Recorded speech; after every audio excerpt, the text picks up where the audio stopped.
बच्चों, तरुण स्कूल के YouTube channel में आप सभी का हार्दिक स्वागत अभिनंदन है। हम 12वीं कला वर्ग हिंदी साहित्य के टॉपिक काव्य शास्त्र का अध्ययन कर रहे हैं, जिसमें छंद और अलंकार जो टॉपिक है वो पूर्ण हो चुका है। अब आज एक बार फिर से मैं हाजिर हुआ हूं नया टॉपिक काव्य गुण को लेकर। काव्य गुण और काव्य दोष, ये जो आपके टॉपिक कोर्स में है वो 2 नंबर का है। पूरा काव्य शास्त्र आपके 16 नंबर का कोर्स में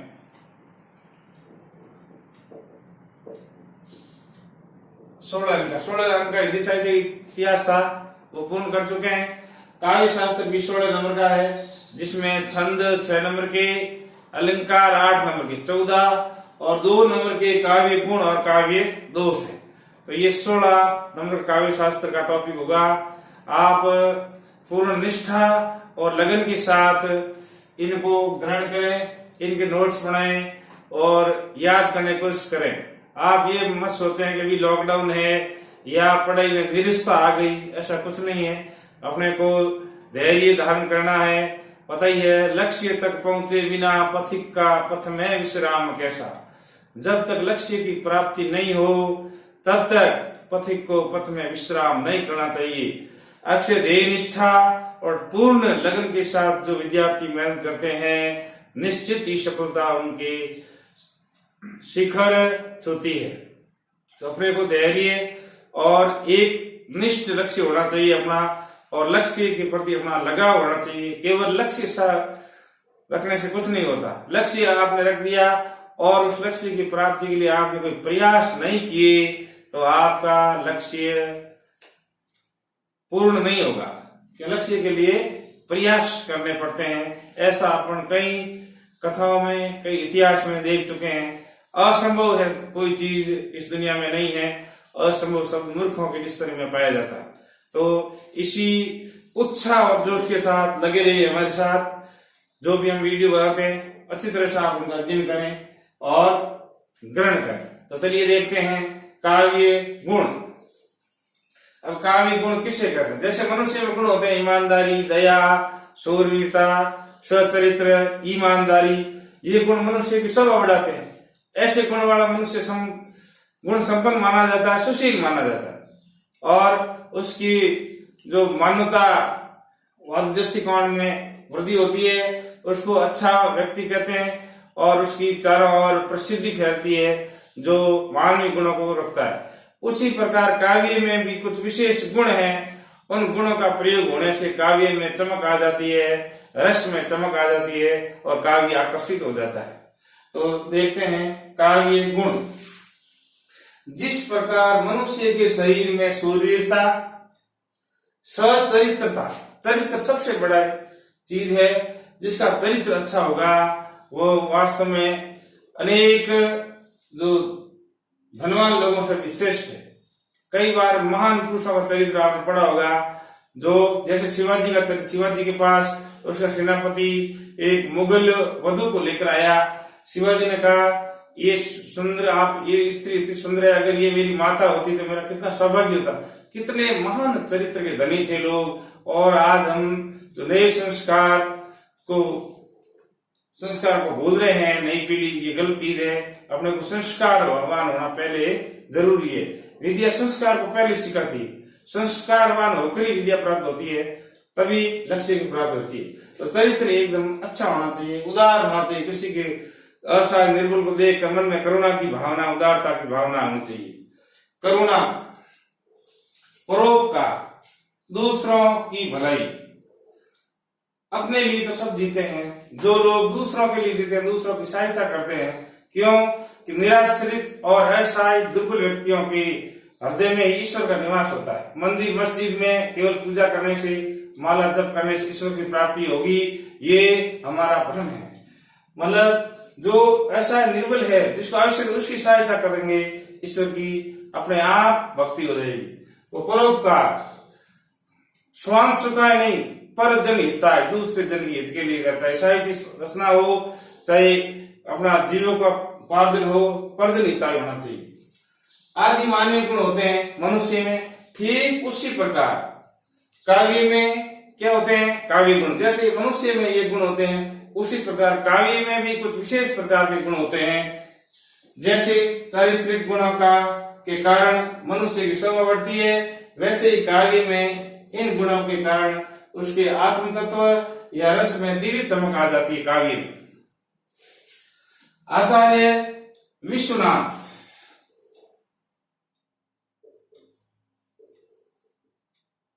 आचार्य विश्वनाथ ने साहित्य दर्पण, आचार्य विश्वनाथ का प्रसिद्ध काव्य शास्त्र का ग्रंथ है, में गुण का लक्षण इस प्रकार दिया है। संस्कृत में देखो, रस श्यांगित्वमात्स्य धर्मा शौर्यादयो यथा, ये किसने कहा है, आचार्य विश्वनाथ ने कहा।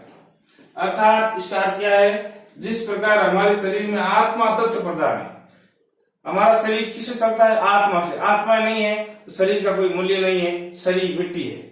जिस प्रकार शरीर में आत्म तत्व प्रधान होता है, मुख्य होता है, उसी के कारण मनुष्य का अस्तित्व है, और आत्मा नहीं है तो अस्तित्व कुछ नहीं।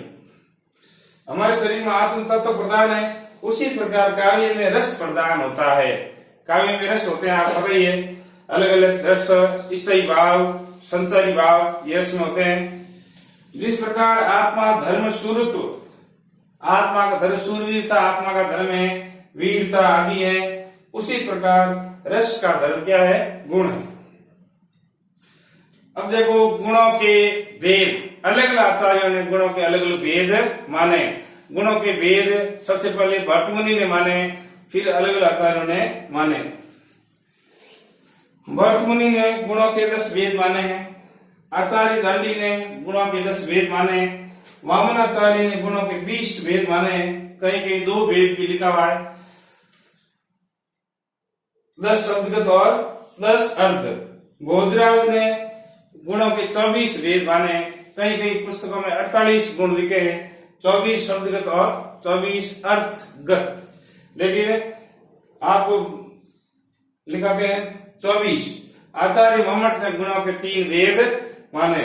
इन आचार्यों के मतों को ध्यान में रखते हुए आचार्य मम्मट ने गुणों के 3 भेद प्रदान किए हैं, जो हम साहित्य में पढ़ते हैं। और वो 3 भेद ही मुख्य रूप, वो कौन कौन से देखिए। सबसे पहले है मुख्य भेद माधुर्य गुण,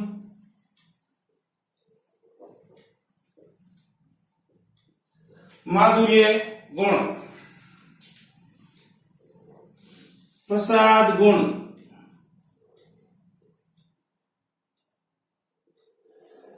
ओज गुण।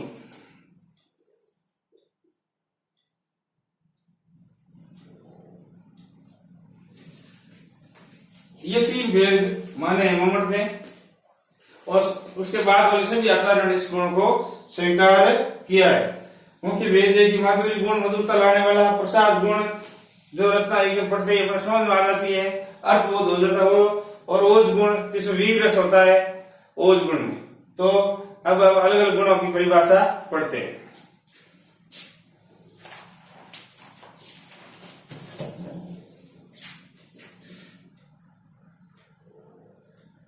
यस,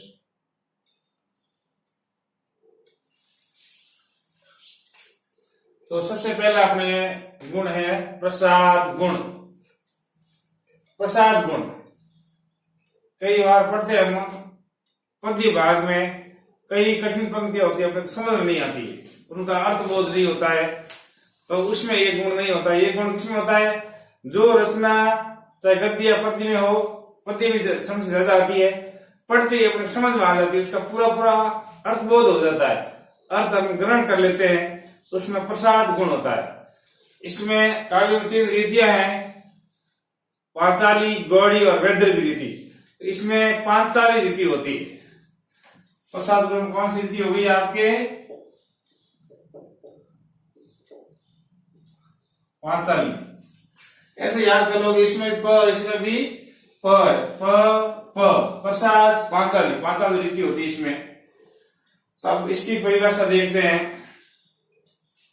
ऐसी काव्य रचना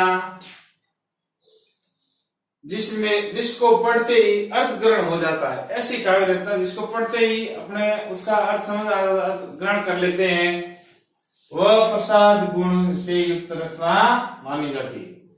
वापस देखिए, ऐसी रचना जो अपने को पढ़ते ही समझ में आ जाती है, उसमें कठिनाई नहीं आती है अपने को। जब कठिनाई आती है तो उसमें प्रसाद गुण नहीं होता है, कठिन शब्दों का अर्थ अपने को खोजना पड़ता है, देखना पड़ता है, तो उसमें प्रसाद गुण नहीं हो सकता। प्रसाद गुण तो वही होगा जो रचना पढ़ते ही तुरंत अपने को उसको पूरा पूरा अर्थ समझ आ जाता है। अर्थात जब बिना किसी विशेष प्रयास के, कोई प्रयास नहीं करना पड़ता अपने को, बिना प्रयास के काव्य का अर्थ स्वतः ही अपने आप पढ़ते ही स्पष्ट हो जाता है, स्वतः ही समझ में आ जाता है, उसे प्रसाद गुण युक्त काव्य कहते हैं। अब प्रसाद गुण युक्त के बारे में 2 पंक्तियां हैं। प्रसाद गुण ऐसे धुले वस्त्र के समान है, धुला वस्त्र एकदम साफ वस्त्र होता है उसके समान है, जिसमें जल सहजता से व्याप्त हो जाता है। साफ वस्त्र होगा तो उसमें जल व्याप्त हो जाएगा, अगर वस्त्र मैला होगा तो उसमें जल आसानी से व्याप्त नहीं होगा। तो प्रसाद गुण की समानता एक धुले वस्त्र से, धुले हुए स्वच्छ वस्त्र से की गई है। अथवा प्रसाद गुण ऐसी सूखी लकड़ी के समान है जो तत्काल ही आग ग्रहण कर लेती है। ऐसी लकड़ी, जब सूखी लकड़ी होगी तुरंत आग ग्रहण कर लेगी, तो प्रसाद गुण भी क्या है, तुरंत अर्थ समझ आ जाएगा। तो सूखी लकड़ी और धुले वस्त्र के समान बताया है प्रसाद गुण को। अब इसके लक्षण क्या क्या होते हैं, इसकी विशेषताएं क्या क्या होती है, उसके बारे में देखते हैं। प्रसाद गुण चित्त को व्याप्त और प्रसन्न करने वाला होता है, व्याप्त और प्रसन्न। प्रसाद गुण की रचना होगी, वो पढ़ते ही मन में प्रसन्नता उत्पन्न होगी, चित्त को व्याप्त कर देगा, चित्त को प्रसन्न कर देगा प्रसाद गुण की रचना। तो प्रसाद गुण चित्त को व्याप्त और प्रसन्न करने वाला होता है। ये समस्त रचनाओं और रसों में रहता है, सभी रचना और रसों में इसका रहता है। इसमें आए शब्दों का तुरंत अर्थ ग्रहण हो जाता है। तीसरी विशेषता, इसमें जो शब्द होते हैं उनका अर्थ ग्रहण तुरंत ही हो जाता है। इसमें अनुसार कोमल वर्ण होते हैं, वर्ण कोमल होते हैं। ऐसा नहीं ट वर्ग समासिक रचना, समासिक रचना ट वर्ग किसमें होता है, ओज गुण में। इसमें बिल्कुल कोमल अक्षर होते हैं, अनुसार कोमल वर्ण होते हैं जो अपने को समझ में आ जाते हैं। ट वर्ग के वर्ण इसमें नहीं होते हैं, ट ठ ड ढ, ये ट वर्ग है, ये वीर अक्षर ओज गुण में होता है, इसमें नहीं होता है। लंबे लंबे समास वाले शब्द नहीं होते हैं, लंबे लंबे समासिक शब्द कठिन होते हैं, तत्सम शब्द इसको कहते हैं, वो भी नहीं होते हैं। इसमें बिल्कुल कोमल वर्ण होते हैं। ट वर्ग के वर्ण लंबे समास वाले शब्द कभी नहीं होते। इसका प्रयोग श्रृंगार और करुण रस में होता है। इसका प्रयोग प्राय सभी रसों में होता है, लेकिन श्रृंगार से करुण रस में, करुण से श्रृंगार रस में अधिक होता है इसका प्रयोग। तो इसका प्रयोग श्रृंगार और करुण रस में होता है। अब देखो कुछ इसके उदाहरण हैं। नर हो न निराश करो मन को, मैथिली सरंग भारत के जो प्रसिद्ध राष्ट्र कवि हैं उनकी रचना है। नर हो न निराश करो मन को, जग में रहकर कुछ काम करो, कुछ काम करो। तो नर हो न निराश करो मन को, ये पंक्ति अपने पढ़ ली तो इसका अर्थ समझ आ गया, नर है वो अपने मन को निराश मत करो। इसमें ऐसा कोई शब्द नहीं है जो कठिन हो, अपने समझ नहीं आया, जिसका अर्थ अपने को ढूंढना पड़े, तो ये होता है प्रसाद गुण। दूसरा उदाहरण, जाकी रही भावना जैसी, प्रभु मूर्ति देखी तिन तैसी। ये तुलसीदास की रचना है, चौपाई छंद में। वापस छंद की ओर चलते हैं, थोड़ा देखते हैं। छंद में, चौपाई छंद में 16 मात्राएं होती है। इसमें देखो 2, 2, 4, 5, 6, 7, 8, 9, 10, 11, 12, 13, 14, 15, 16 मात्रा देखो। इसमें देखो 1, 2, 3, 4, 5, 6, 7, 8, 9, 10, 11, 12, 13, 14, 15, 16। क्यों? दीर्घ स्वर वाले वर्ण की मात्रा 2 और लघु या अश्व स्वर वाले वर्ण की मात्रा 1। तो तुलसीदास ने कहा, जाकी रही भावना जैसी, प्रभु मूर्ति देखी तिन तैसी। जैसी जिसकी भावना है उसी रूप में प्रभु की मूर्ति को देखता है। तो तुलसीदास जी ने ये भगवान के बारे में कहा है, तो इसमें भी कौन सा गुण है? प्रसाद। क्यों? जाकी रही भावना जैसी, इस पंक्ति में कोई समस्या है ही नहीं, जैसे जिसकी भावना होती है। प्रभु मूर्ति देगी तीन जैसी, वैसी मूर्ति प्रभु इनको दिख जाए। इसमें ऐसा कोई कठिन शब्द नहीं है, अवधि भाषा का या अन्य ब्रज भाषा का शब्द नहीं है जो अपने को समझ नहीं आया, तो ये रचना अपने को पढ़ते ही समझ में आ जाती। फिर अपन देखते हैं, ये छायावाद के प्रमुख कवि निराला की, सूर्यकांत निराला की प्रमुख रचना है। किसके बारे में है? उन्होंने एक कविता लिखी थी, भिक्षुक।